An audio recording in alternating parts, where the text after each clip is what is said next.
What's up, everybody in the Floor Academy audience? Thanks for joining me for this little live I have about what is a mastermind. If you don't know who I am, I'm Kyle Hadeen. I own and operate Illustrious Hardwoods in Mesa, Arizona as a flooring contractor. My Instagram feed appears to just be the side of my face, so that's awesome. So what I'll say is I am a flooring contractor. I have a small shop, and I also started Floor Academy to help facilitate the change you need in your business to be more profitable, to run a successful business that doesn't require you putting out fires constantly, right? It's about getting systems and processes in place. It's about being able to do things with more ease as opposed to fighting through the day, not having the money to pay the bills, not knowing how you're going to buy that next big tool you need to make your life easier. Floor Academy is here to help assist doing that, right? That's what you're going to get by listening to the weekly episodes, whether we're talking to somebody about our mental health or physical health, the business side of things, from making sure you have a proper contract, how to know your numbers, how to market, how to identify your ideal client, right? What's that client avatar look like, right? Those are all the things we're dealing with. And look, I won't lie to you. All the information is there. It's free and it doesn't cost a thing, right? That all gets put out. I've found a way to have sponsors come in, help support the show, be able to get their message out there while they're helping me continue to better the industry. And so all the information is there for free. However, here's what I've learned. If you don't have any skin in the game, you generally don't take it seriously. And so there has to be some kind of a cost, and then you tend to take things more seriously. So let's get into this, and then we'll break it down. Okay. So what's a mastermind group? Well, it became pretty famous because of Napoleon Hill. He wrote about it in the 1920s, and then it further got explained in his book in the 30s called Think and Grow Rich. And essentially the way he defines it is that when you take any two brains and you put them together, that collectively creates a consciousness that is a third brain, or the mastermind.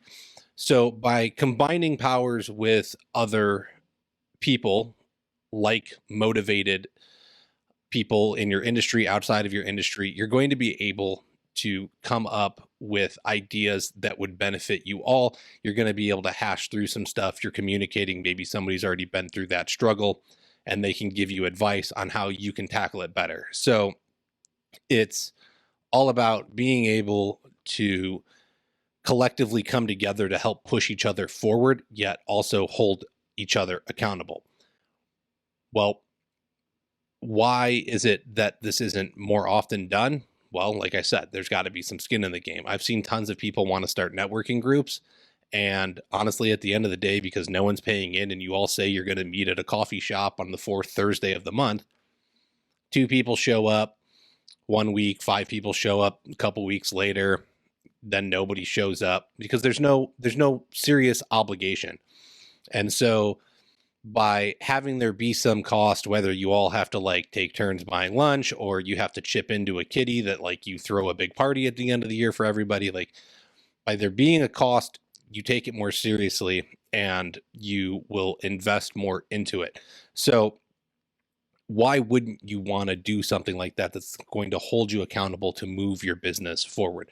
The other part of it is look, the president has a cabinet, right? So he has advisors all around him that are helping him make the decisions.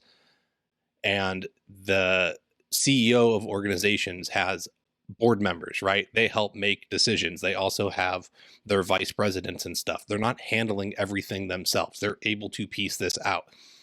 You may not have the largest company in the world right now, but that's not stopping you from having access to other people to be able to better manage and run your business. So you're cheating yourself by trying to manage it all yourself. I know what it's like to be the guy on his own. I'm still the guy on my own in many, many ways. And to wear the marketing hat and the HR hat and the warehouse guy hat, the delivery guy hat, the installer hat, the sales guy hat. it can get old and it can be really hard because you're constantly out there and you're working and you're working and you're working. And then it's a 12-hour day and you come home and there's a stack of paperwork and you don't want to do it. So it sits there. Then it sits there another day and another day and another day. And it's not getting done because you're constantly working in your business, doing the things that have to get done right then, putting out the fires, making sure they happen, instead of working on the business and being able to get the systems and processes in place so that you can run much more smoothly and hold people accountable and have, as you bring in people, you have those job descriptions, you have the advancement procedures to be able to show them where you're going. And so in this mastermind, that's what we're doing is we're getting, I take 5 business owners and I put you in a group together, and you get myself as the facilitator of it, and then the 4 other business owners, including and then yourself, and you're able to set goals. And we start working towards what you want to do in your business. And so you're not only getting the opinions of these 4 other business owners plus myself, you're also getting the fact that you just told somebody that you're going to go work on this specific aspect of your business. And then you got to come back 2 weeks later. And I can guarantee you, you don't want to show up to that meeting telling everybody that you didn't do a thing, because it's tough to sit there and admit, you know what? My life is such a dumpster fire right now that I didn't get anything done. However, if you do come to the meeting with that amount of sincerity, you will truly progress, because it sucks to be that open and honest, especially to your peers. But that kind of honesty is what will get you moving forward. And then you will go and you will work on it. You'll find that 20 minutes. You know, I think everybody thinks that, like, when you sit down to do a task, that, you know, if you're going to write up a job description, you got to get that whole thing done right here and right now. Or if you want to come up with the systems and procedures of how every install needs to basically run in your business, that you need to sit down and you need to get it all done. I don't think that's true. I think if you can put in 20 minutes a day, if that's what you have and you can commit to, that 20 minutes a day is going to get you a lot further ahead than 0 minutes ever. So it might take you longer than being able to sit down and put 4 hours in a week in a shot, but 20 minutes a day, if that's where you can start moving forward, that's a lot better. And so you can have these goals and you start setting bite-sized chunks, and you're talking about it and getting the input right. And somebody says, you know, hey, I've already been there. I've been through that. I don't think that's a good idea. And they're able to tell you what their pitfalls were so that you can avoid them. Or you can say, you know, look, I run a different business model, maybe this, that, and the other thing. And you start working with it. But like, you may not want to take their advice, right? Some of us got to learn the hard way. I know I do a lot of times. And so you may hear their advice, start working on something, realize that they were right. And then you can go back, you have that conversation again, they can get you pointed in the right direction, and you start moving. But it's way better than just setting a goal, going out, falling flat on your face, and then having to pick up the pieces and move forward again.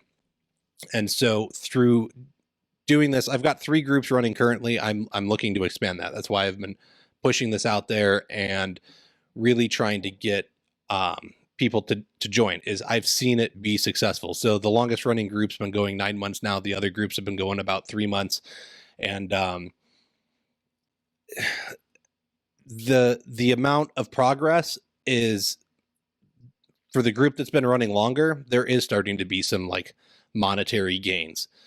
For the newer groups, it's still kind of getting settled in, getting to know each other, really start working on those goals and moving forward. But I don't think that the monetary gains are everything. There has to be something that matters in how you personally handle your business, the habits you're building. And that's really what this is doing, is you're coming and you're regularly setting goals and you're finding a system to work towards them.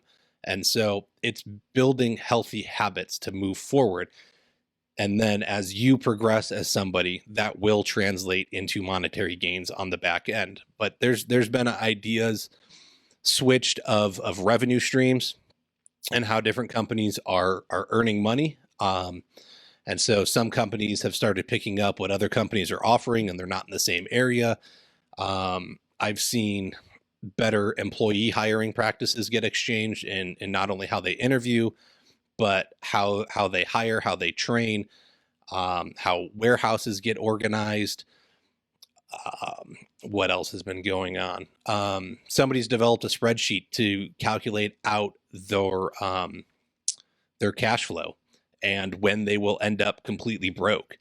And so these are all being exchanged amongst themselves so that everyone can kind of start using these tools as they're developed and better, efficiently, more run.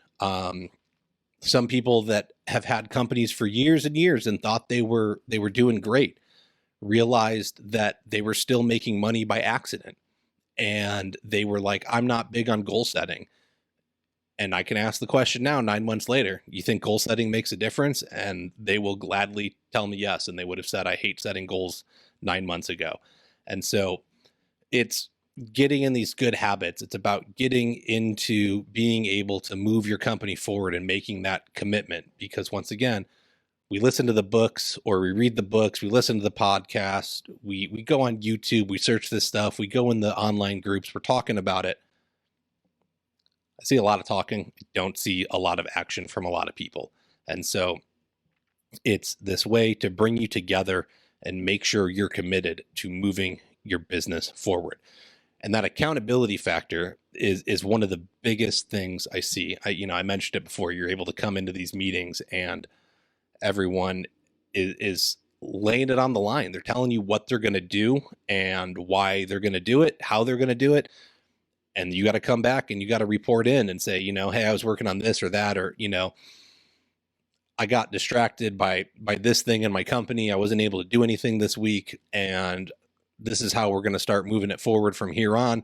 And so it really keeps you in line, because we start meeting every other week, and that's where it really keeps going. And it's just enough time for you to want to fall out of line with the system. And then you have to pop back in and get talking about it again. It'll draw you back in and keep you going. I think if the meetings were once a month, it wouldn't be nearly as productive as meeting every other week. So the accountability you're going to get is huge. Having the diverse group of businesses, right? I'm putting somebody that may be making $300,000 a year in with somebody that's doing $2 million plus a year. And that $2 million company didn't get there completely by accident. They're doing some things right, but they've probably got some systems and processes in place. And they're no longer that scrappy $300,000 single owner operator company. So they can't pivot on a dime. And I've seen the exchange of ideas go both ways, to where the little guy is like, man, I really need the stuff you have going on. But the big guy has forgotten what it's like to be able to pivot. And maybe they have a part of their company that needs to be able to pivot on a dime real quick in order to take something somewhere else. And that's seeing that exchange of ideas go back and forth is really healthy. A lot of times we get so busy looking forward that we forget to look backwards. And by being able to kind of come in, and you not only are you as the bigger company getting something out of it, but you're giving back to the industry and you're mentoring the new guy. And hopefully eventually he becomes like you, and he's going to be able to go and do the same thing. So you have all these highly motivated individuals holding each other accountable, helping build each other's brands up to be more successful. You're also, it's like a therapy session, man. I see people coming in and we get deep, man. There's been some dark times with the conversations that have happened, and look, I'm really depressed. I don't want to do anything. I feel like my company's falling apart, and just open and honest communications and people building each other back up and talking about how they've had that struggle too, where they're going through the same thing, and they were, they're afraid to tell people. And so we're all able to come together and support each other and build each other back up and push that out there into a positive way of how we're going to get these businesses moving forward. That's like a quick breakdown of what happens within them, why I think they're beneficial. I'll give you a little breakdown of how we usually go. So it starts off really, really intense in the beginning, and we're going to run 8 weeks straight. But there's a lot to get through in those 8 weeks. And so the first 5 weeks, they're all introductions. Everybody gets to take a week, do 30, 45 minutes on who they are, what they do, why they do it.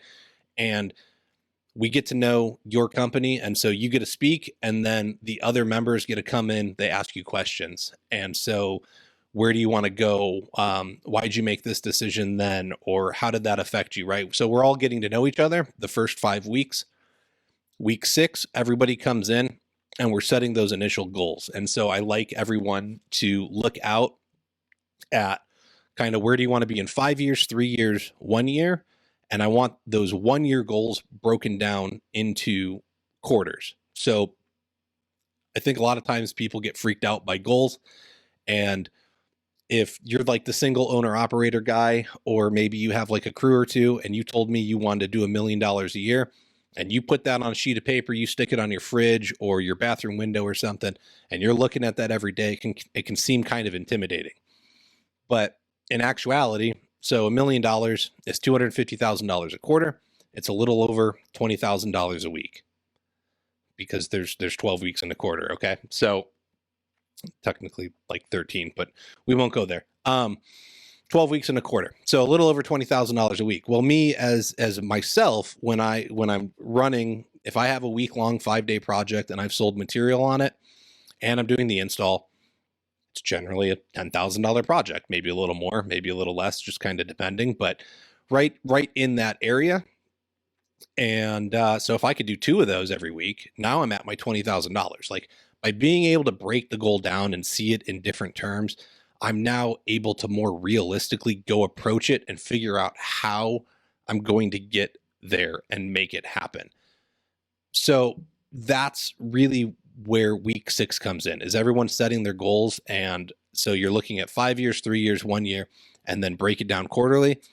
And then that first quarter of goals, you break down into like 8 weekly little 2-week bites. So I got to do this to get here. I got to do this to get here. And I like to see people with, 3 or 4 goals. 5 is getting to be a bit too much. Having 2 is like sandbagging. You can work on more stuff than that. So 3 or 4 is healthy. If you get up into 5, depending on what you're doing, some things you hit faster than others, some you don't. But it keeps you going in the right direction. If you hit them early, we can set a new one and we start working on that. If you don't hit it, we find out why, what we can do, and we keep working towards it, and we go. But we're always working on something and moving that company forward. Even, like I said, if it's something as small as I need to build out like a hiring policy, I need to make a job description, whatever that's going to be, like we're setting things and we're working towards them. So that's the first 6 weeks. Week 7, I have everyone write an obituary. If you want to find out what's really important in your life, this is just a good exercise in general. So it sounds a little morbid, but honestly, it's just a really good exercise to find out what's truly important to you. I will tell you that your vehicle is a business. Your business is a vehicle to get you what you want. It's not there to control your life. So, really great episode with Ron Nash, where we talked about, time management. And he talks about you have a limited amount of life credits. And so that you have to have discipline in order to gain freedom. So you have to put the discipline into finding a way to manage your business to give you the things you want, right? If you want to be able to save up and buy the boat and take your family out on the lake every weekend, you're not going to do that by being on the floor, sanding every weekend or putting tile in a shower or whatever it is that you're doing on a Saturday, right? You need to be out on the boat. So how do you make the way you schedule your time and you put your family first, saying, I'm going to be on the boat on Saturday on the lake with my family, and then you build your business to facilitate that goal. So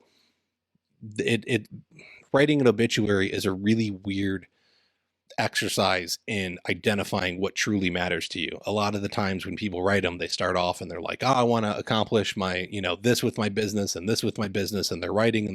And then everyone realizes, you know what? That's not what's important to me, dude. I'll tell you what, I doubt at your funeral anybody's talking about, how much money you did in 2025. No one cares. That's not what's important. What impact did you have on the community? What did you do for your family that really, stuck with them? And how did you influence them? Those are the things that are going to matter. And that's it. That's what always generally comes out when the obituaries are written. It starts off very business oriented because we're doing this business thing, and they get rewritten time and time and time again. And then that final effort really comes down to like, this is the stuff that matters to me. And then we're able to start saying, okay, how do we build your business to make these goals a reality? So that's week 7. And then week 8, we come back, and it's the first time we check in on the initial goals that you set, right? That's that first 2-week check-in. And then every other week after that, we are meeting. The meetings generally run, I'd love to tell you they were only an hour.